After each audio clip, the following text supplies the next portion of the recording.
അതായത് രാഷ്ട്രീയ കക്ഷി താല്പര്യങ്ങൾക്കൊക്കെ അപ്പുറത്ത് രാഷ്ട്രീയ പാർട്ടികളെല്ലാം ഒരുമിച്ച് നിൽക്കുന്ന ഒരു നല്ല സങ്കല്പമാണ് ഇവരെല്ലാവരും മുന്നോട്ട് വെക്കുന്നത്. നമുക്ക് ദുരിതാശ്വാസ കേന്ദ്രങ്ങളിലെ ഭക്ഷണം അടക്കമുള്ള കാര്യങ്ങളിൽ രാഷ്ട്രീയം അതിലെന്തൊക്കെ സാധ്യമാണോ അത്തരം ഒക്കെയുള്ള പ്രശ്നങ്ങൾ നേരിടേണ്ടി വരികയാണ് ഓരോ ദിവസവും. അവിടെയാണ് നമ്മൾ വലിയ പ്രതീക്ഷയോടുകൂടി കേരളം ഒന്നാകെ ഒരുമിച്ച് നിന്ന് ഇതിനെയൊക്കെ നേരിടും, ഇതിനെയൊക്കെ അതിജീവിക്കും എന്ന ഒരു ലക്ഷ്യം മുന്നിൽ കാണേണ്ടത്.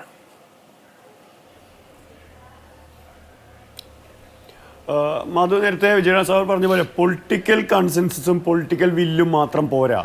അതിനപ്പുറത്ത് ഭാവി എന്തായിരിക്കണം എന്ന് കാണാനുള്ള ഒരു കാഴ്ചപ്പാട് നമുക്ക് ഉണ്ടാകണം എന്നുള്ളതാണ് ഏറ്റവും പ്രധാനം. ഞാൻ നേരത്തെ പറഞ്ഞു നിർത്തിയത്, പറയാതിരുന്നത് അതുകൊണ്ടാണ്. കാരണം നിർഭാഗ്യവശാൽ വരാനിരിക്കുന്നത് തെരഞ്ഞെടുപ്പ് വർഷങ്ങളാണ്.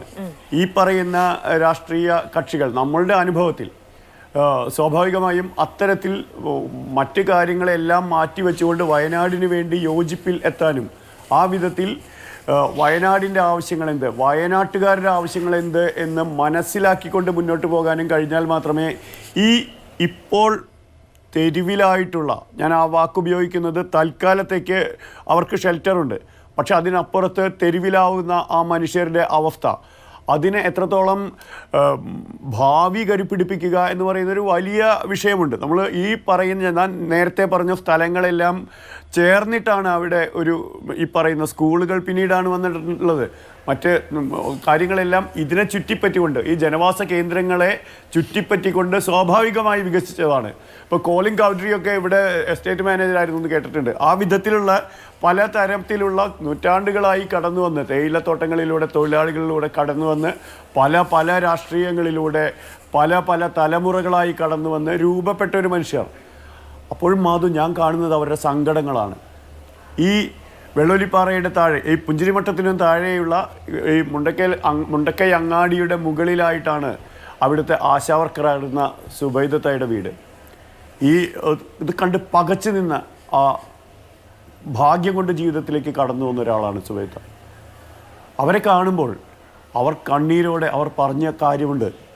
അവർ ആശാവർക്കറാണ്. അവർ കടന്നു ചെല്ലുമ്പോൾ ചോദിക്കുന്നു, ഓരോ വീട്ടിലും അവർ കടന്നു ചെല്ലുന്നതിനെ സ്വാഗതം ചെയ്യുന്നു. എന്നെങ്കിലും അവർ ചെന്നില്ലെങ്കിൽ, താത്ത എന്തൊക്കെയും അസുഖമൊന്നുമില്ലല്ലോ എന്ന് ചോദിക്കാൻ ഇവരുടെ വീട്ടിൽ വന്ന് ക്ഷേമം അന്വേഷിക്കുന്ന ഒരു സമൂഹം, പള്ളിപ്പെരുന്നാളുകളും ഉത്സവങ്ങളും ഒക്കെ ഒന്നിച്ച് നടത്തുന്ന ഒരു സമൂഹം, ഞങ്ങൾക്ക് പോയ പോലെ ഇനിയും ജീവിക്കാൻ പറ്റണേ എന്നവർ പറയുമ്പോൾ ആ ഉത്തരവാദിത്തം ഏറ്റെടുക്കാൻ ഒരു സമൂഹം എന്ന നിലയിൽ നമ്മൾ തയ്യാറുണ്ടോ എന്നുള്ളതാണ് ഏറ്റവും പ്രധാനപ്പെട്ട കാര്യം.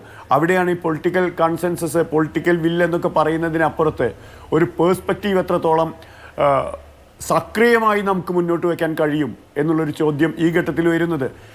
നമ്മൾ പറഞ്ഞല്ലോ, ഒരു ടൗൺഷിപ്പ് ഒറ്റ ടൗൺഷിപ്പ് ഒന്നുമല്ല, പലതായി തന്നെ വേണ്ടി വന്നേക്കും. പക്ഷേ അപ്പോഴും അവരെ യോജിപ്പിക്കുന്ന ഒരു കണ്ണി, ഈ സമൂഹത്തെ യോജിപ്പിക്കുന്ന ഒരു കണ്ണി അവരുടെ സന്തോഷത്തിൻ്റെ കാലത്ത് ഈ ദുരനുഭവത്തിൻ്റെതായിരിക്കും.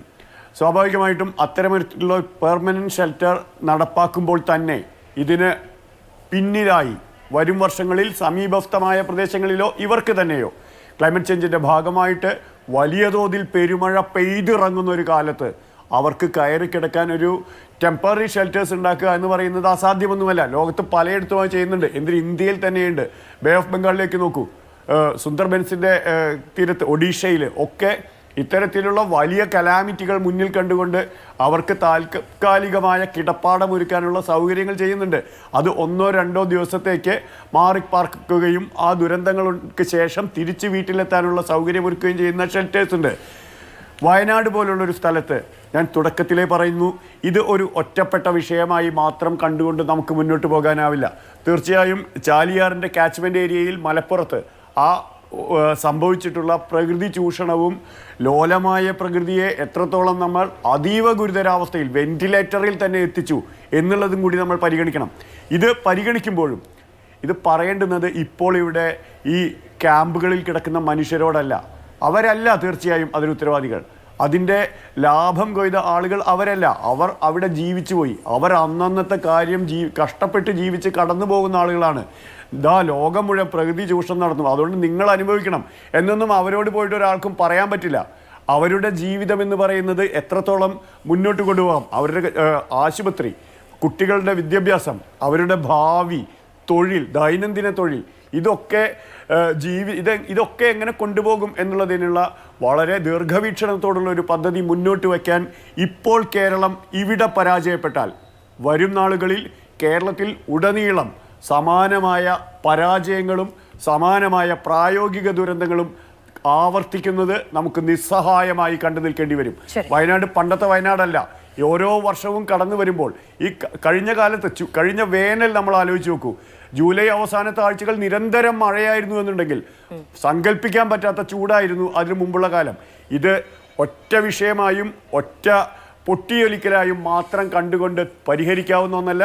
തീർച്ചയായും സമയബന്ധിതമായി ഇതെങ്ങനെ പൂർത്തിയാക്കാൻ കഴിയും എന്നുള്ളതിന് സർവരും യോജിക്കേണ്ടുന്ന ഒരു സമയമാണിത്. മലയാളി